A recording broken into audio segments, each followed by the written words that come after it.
Hello students, welcome to our YouTube channel art and study.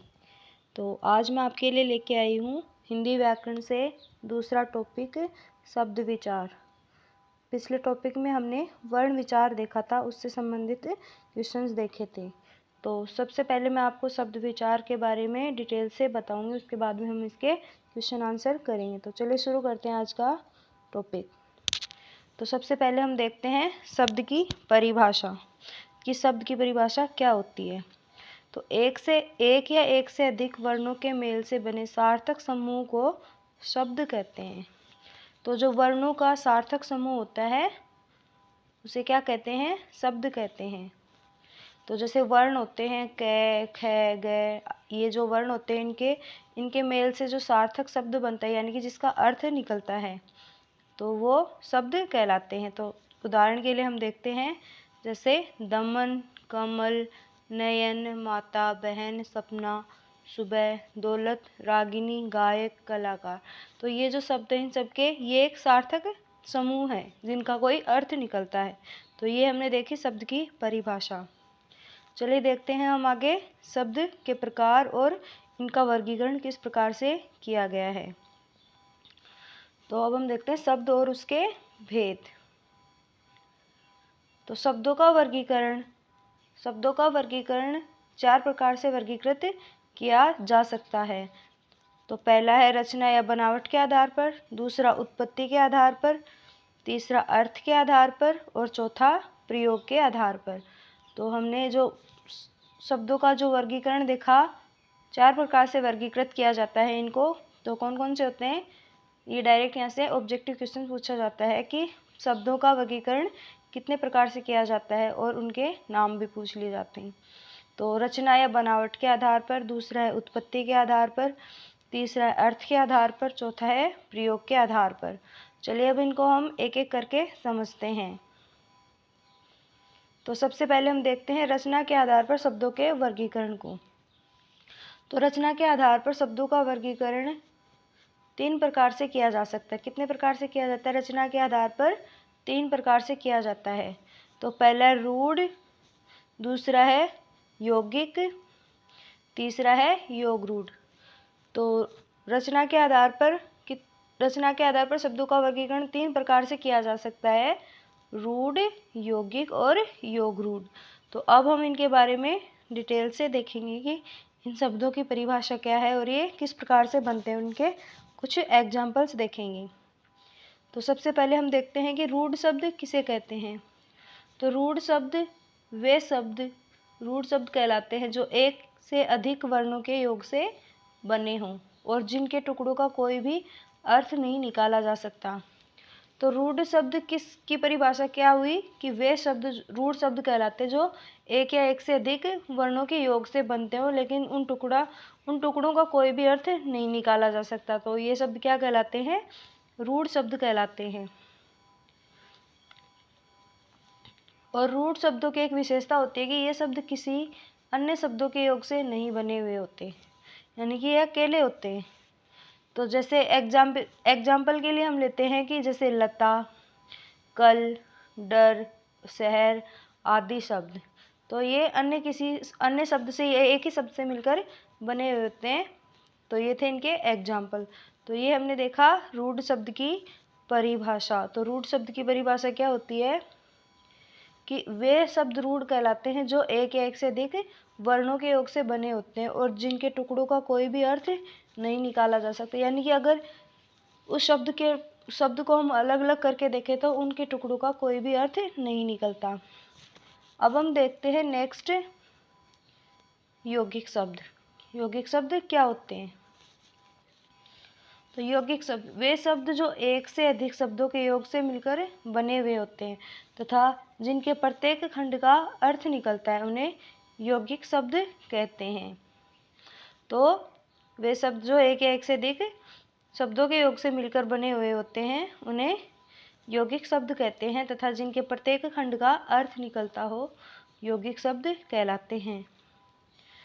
Example के लिए देखते हैं कि जैसे कि राष्ट्रपिता। तो इसमें जो हम शब्दों को अलग अलग करेंगे तो इसमें एक शब्द होगा राष्ट्र और दूसरा होगा पिता। तो ये राष्ट्र और पिता दो शब्दों के मेल से बनता है राष्ट्रपिता। तो ये हुआ यौगिक शब्द का उदाहरण। जैसे व्यायामशाला, व्यायाम और शाला अलग अलग दो शब्द हैं जिनसे मिलकर व्यायामशाला एक यौगिक शब्द बना है। प्रधानमंत्री, मूत्रालय, राष्ट्रपति, देवालय, देवदूत आदि शब्द यौगिक शब्दों के उदाहरण हैं। तो चलिए हम आगे देखते हैं योगरूढ़ शब्द। रचना के आधार पर शब्दों के वर्गीकरण में तीसरा प्रकार है योगरूढ़ शब्द। तो सबसे पहले हम देखते हैं योगरूढ़ शब्द की परिभाषा। तो वे शब्द जो एक से अधिक शब्दों के योग से तो बने हुए होते हैं लेकिन किसी विशेष अर्थ को प्रकट करते हों उन्हें योगरूढ़ शब्द कहा जाता है।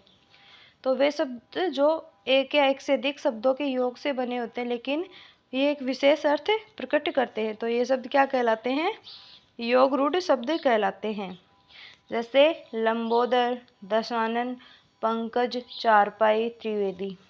तो लंबोदर इसका विशेष अर्थ क्या होगा स्टूडेंट्स? तो लंबोदर हम गणेश जी को भी बोलते हैं। दशानन रावण को कहा जाता है। पंकज कमल का पर्यायवाची है। तो योगरूढ़ की परिभाषा से योगरूढ़ शब्द की परिभाषा भी यही कहती है कि दो या दो से अधिक शब्दों के योग से तो बना होता है लेकिन उस शब्द का एक विशेष अर्थ भी होता है। तो ये था योगरूढ़ शब्द। नेक्स्ट है उत्पत्ति के आधार पर शब्दों का वर्गीकरण। तो उत्पत्ति के आधार पर हम शब्दों के वर्गीकरण को भी देखते हैं। उत्पत्ति के आधार पर शब्द चार प्रकार के होते हैं और यहाँ से क्वेश्चंस भी पूछे जाते हैं। तो उत्पत्ति के आधार पर चार प्रकार का वर्गीकरण क्या होता है? तत्सम शब्द, दूसरे होते तद्भव शब्द, तीसरे होते देशज शब्द और चौथे होते हैं विदेशज शब्द। तो अब इनको हम डिटेल से देखते हैं कि जो उत्पत्ति के आधार पर शब्दों का वर्गीकरण होता है जिसमें तत्सम, तद्भव, देशज और विदेशज शब्द शामिल हैं। तो सबसे पहले हम देखते हैं तत्सम शब्द। तो तत्सम शब्द किसे कहते हैं? वे शब्द जो संस्कृत भाषा के उन शब्दों को तत्सम शब्द कहा जाता है जो हिंदी भाषा में ज्यों के त्यों प्रयुक्त होते हैं। तो तत्सम शब्द क्या होते हैं? जो संस्कृत भाषा से सीधे हिंदी भाषा में वैसे के वैसे ही प्रयोग में लिए जाते हैं वो कहलाते हैं तत्सम शब्द कहलाते हैं। तो तत्सम शब्द के उदाहरणों में देखते हैं हम, जैसे अग्नि, क्षेत्र, सूर्य, रात्रि। तो ये जो शब्द है वो संस्कृत भाषा में भी ऐसे ही प्रयोग में लिए जाते हैं और डायरेक्ट हमने इसको संस्कृत भाषा से हम हिंदी भाषा में भी ऐसे ही प्रयोग में लेते हैं। तो ये तत्सम शब्द कहलाते हैं। नेक्स्ट हम देखते हैं तद्भव शब्द। तो तद्भव शब्द क्या होता है कि ये संस्कृत भाषा के वे शब्द होते हैं जिनका बिगड़ा हुआ रूप हिंदी भाषा में प्रयोग होता है, तद्भव शब्द कहलाते हैं। तो तद्भव शब्द क्या होता है कि संस्कृत भाषा के वे शब्द होते हैं जो समय के साथ परिवर्तित यानी उनका बिगड़ा हुआ रूप हम हिंदी भाषा में प्रयोग में लेते हैं। तो वे शब्द कौन से कहलाते हैं? तद्भव शब्द कहलाते हैं। जैसे कि घना, अग्नि को हमने आग बोल दिया, मयूर को हमने मोर कह दिया। मयूर जो तत्सम शब्द है उसका तद्भव शब्द बना के मोर शब्द प्रयोग में लेने लग गए। कुहरा को कोहरा बोल दिया, जिह्वा को जीभ बोल दिया, सोना और सावन, श्रावण को सावन बोल दिया। तो ये तद्भव शब्द के उदाहरण हैं जो कि संस्कृत भाषा के शब्दों का बिगड़ा हुआ रूप है। अब हम देखते हैं नेक्स्ट देशज शब्द। उत्पत्ति के आधार पर शब्दों के वर्गीकरण में हम तीसरा वर्गीकरण देखते हैं देशज शब्द। देसी भाषाओं के वे शब्द जो हिंदी भाषा में प्रचलित हो गए हों देशज शब्द कहलाते हैं। तो देसी भाषाओं के शब्द जो जैसे कि हमारी बोलचाल की भाषाएं हैं जिनका हम सीधा हिंदी भाषा में प्रयोग में लेते हैं तो वो शब्द देशज शब्द कहलाते हैं। तो जैसे देशज शब्द का उदाहरण है नाती, खिड़की, बाबा, खंडका, प्योर, खाट, डोगा। तो इन शब्दों का हम ये देसी भाषा के शब्द है लेकिन इनका हम हिंदी भाषा में प्रयोग करते हैं तो ये देशज शब्द कहलाते हैं। नेक्स्ट और आखिरी वर्गीकरण है उत्पत्ति के आधार पर वो है विदेशज शब्द।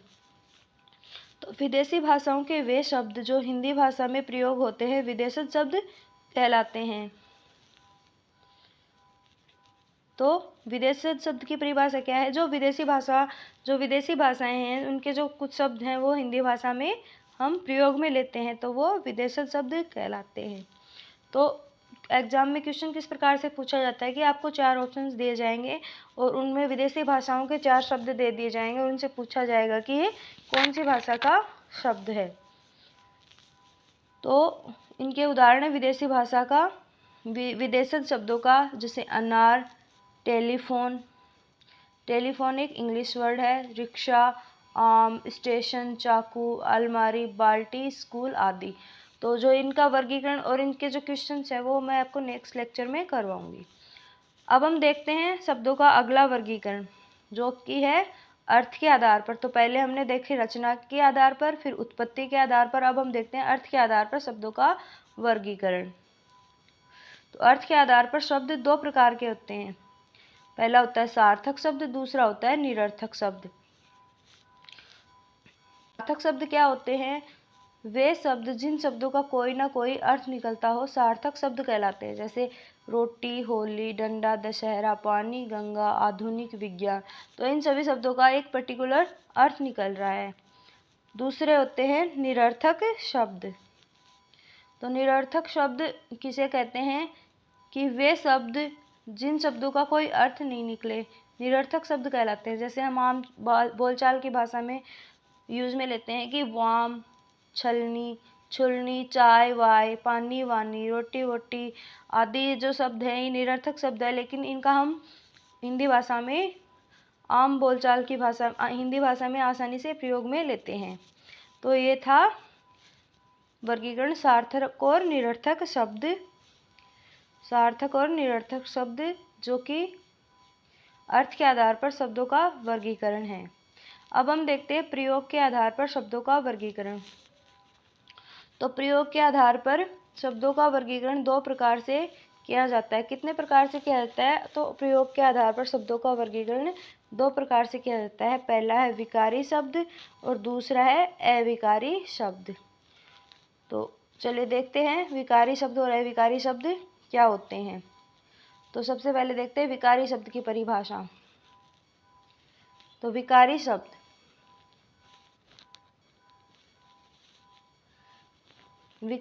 जिन शब्दों का रूप लिंग, वचन, काल, कारक आदि के कारण बदल जाता हो वे शब्द विकारी शब्द कहलाते हैं। तो विकारी शब्द किन्हें कहते हैं? कि जो शब्द जिन शब्दों का रूप लिंग, वचन, काल, कारक आदि के कारण से बदल जाता है वे विकारी शब्द कहलाते हैं। यानी कि इन आधारों पर ये शब्द बदल जाते हैं। तो ये विकारी शब्द कितने प्रकार के होते हैं? 4 प्रकार के होते हैं। तो विकारी शब्द 4 प्रकार के होते हैं। तो पहला है संज्ञा, दूसरा सर्वनाम, तीसरा है विशेषण और चौथा है क्रिया। तो ये हमने देखा विकारी शब्द जो क्रिया, लिंग, वचन, काल और काल के आधार पर इनका रूप परिवर्तित हो जाता है। संज्ञा, सर्वनाम, विशेषण और क्रिया। नेक्स्ट हम देखते हैं अविकारी शब्द। तो अविकारी शब्द किन्हें कहते हैं? जिन शब्दों का रूप लिंग, वचन, काल, कारक आदि के आधार पर नहीं बदलता वे अविकारी शब्द कहलाते हैं। ये भी 4 प्रकार के होते हैं। तो अविकारी शब्द भी कितने प्रकार के होते हैं? 4 प्रकार के होते हैं। पहला है क्रिया विशेषण, दूसरा संबंध बोधक शब्द, तीसरा समुच्चय बोधक शब्द और चौथा है विस्मयादि बोधक शब्द। तो ये थे अविकारी शब्दों के प्रकार। तो संक्षेप में हम कह सकते हैं कि बोलते समय हमारे मुख से अनेक प्रकार की ध्वनियाँ निकलती हैं। इन्हीं ध्वनियों के मेल से शब्द बनते हैं और एक से अधिक वर्णों के मेल से बने सार्थक समूह को शब्द कहते हैं। मुख्य रूप से शब्द को 4 प्रकार से वर्गीकृत किया जा सकता है। अन्य प्रकार के शब्दों से मिलकर वाक्य बनते हैं और शब्दों का सार्थक समूह होता है। तो नेक्स्ट जो टॉपिक हम पढ़ेंगे वाक्य की शब्दों का जो सार्थक समूह होता है वो क्या, शब्दों के सार्थक समूह से मिलकर क्या बनता है? वाक्य बनता है।